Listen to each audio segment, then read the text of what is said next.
Hello friends. जैसा कि आप सब जानते हैं कि कॉपर में एक बहुत बड़ा डाउन मूव आया था रिसेंटली। तो मैं आपको बताना चाहूँगा कि मैंने उसे कैसे ट्रेड किया और उसमें कैसे प्रॉफिट कमाया। हम यहाँ पे सीखेंगे कि ट्रेंड चेंज कैसे हुआ था, हमारा शॉर्ट पोजीशन हमें कहाँ पे इनिशिएट करना चाहिए थी और हमारा रिस्क रिवॉर्ड कितना होना चाहिए था।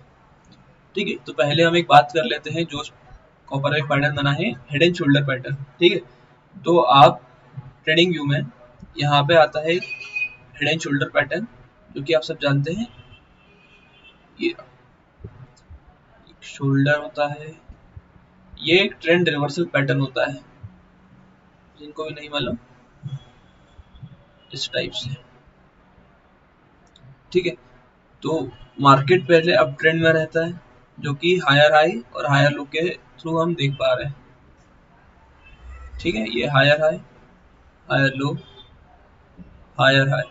अब क्या होता है, मार्केट अगर अप ट्रेंड कंटिन्यू करना चाहता है तो उसका जो हाई है वो पुराने लो से हाई होना चाहिए। बट वो या तो सेम लेवल पे या उससे थोड़ा नीचे एक लो क्रिएट करता है, फिर हाई भी वो क्रिएट नहीं कर पाता है। तो इससे हमें समझ में आता है क्या कि there is a possibility of a trend change. हम फॉर श्योर नहीं कह सकते, पर हाँ, पॉसिबिलिटी हम जरूर कह सकते हैं। ठीक है, अब हम आते हैं हमारे चार्ट पे वापस से। तो अब हमें चार्ट पे क्या दिख रहा है, हायर हाई और हायर लो हम पहले मार्क कर लेते हैं हमारे। ठीक है, ये कॉपर का फर्स्ट हायर हाई, ये लो, ये हायर हाई, ये लो।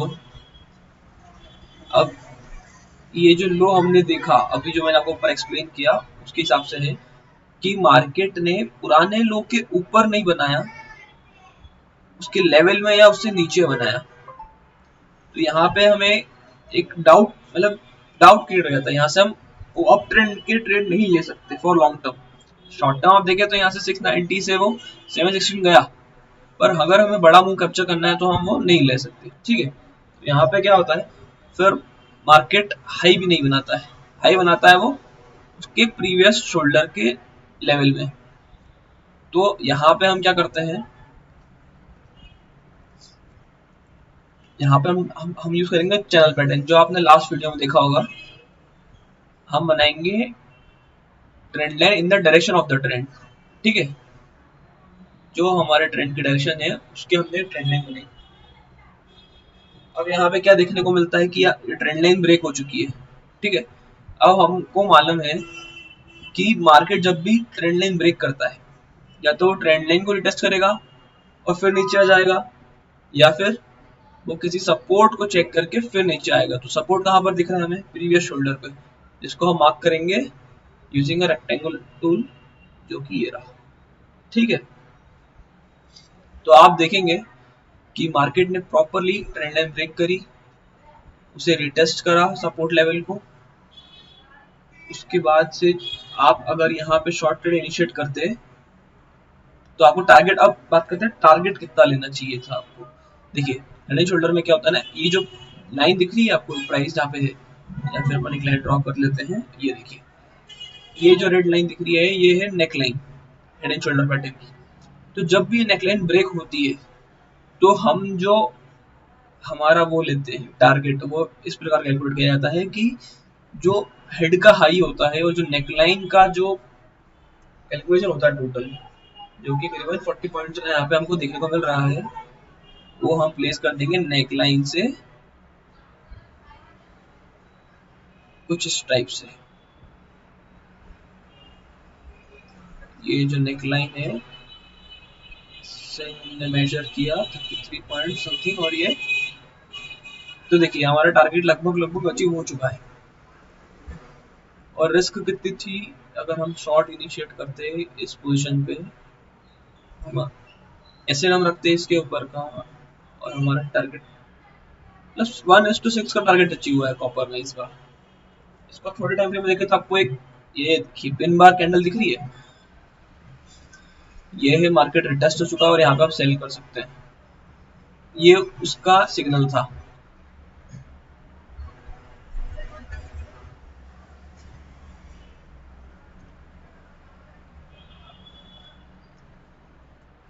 अब आते हैं कि आगे क्या पॉसिबिलिटी है, आगे क्या मूव आ सकता है कॉपर में।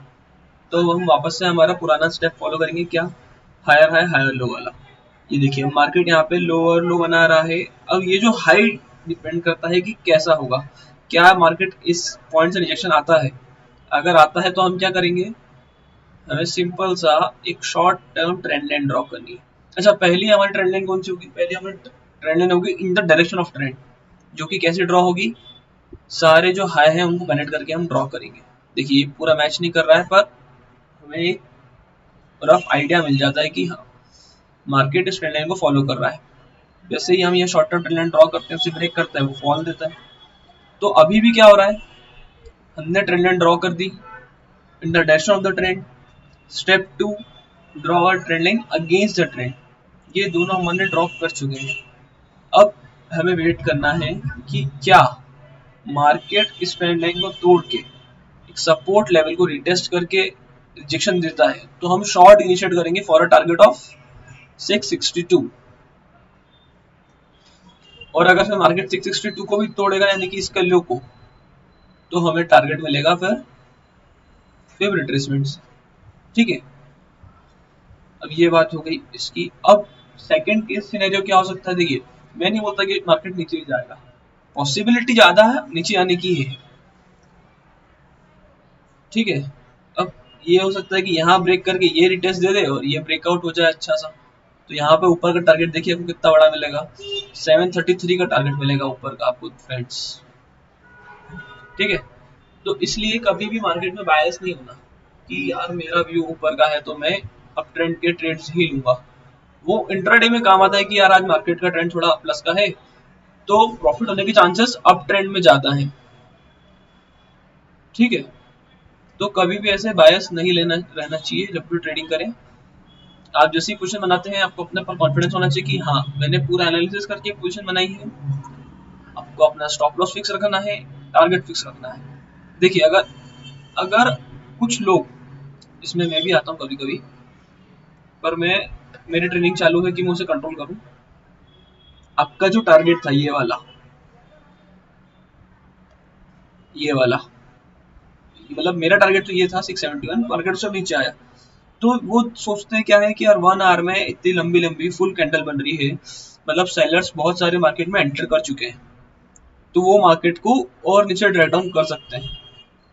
और यहाँ पे कोई उन्हें सपोर्ट दिख भी नहीं रहा था, एक छोटा सा माइनर सपोर्ट था ये।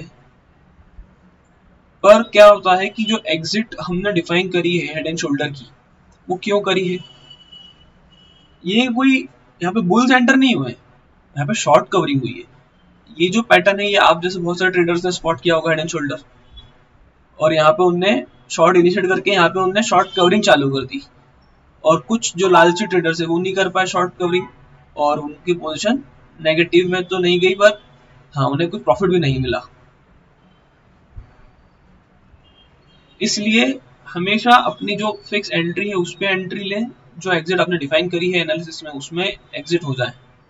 ज्यादा लालच करेंगे या एंट्री मान लो किसी रीजन से आप नहीं ले पाते हैं, लेट ले पाते हैं, तो फिर उस ट्रेड को छोड़ दें। उसे कैप्चर करने का, उस मोमेंट को कैप्चर करने का समय जो रहता है वो निकल चुका है। अगर आप उसे कहीं बीच में कैप्चर करेंगे तो पॉसिबिलिटी है कि ट्रेंड वहां से रिवर्स कर जाए या आपको रिस्क रिवॉर्ड उतना बेहतर ना मिल पाए। तो आज की वीडियो में बस इतना ही, बाकी मिलेंगे कुछ समय बाद।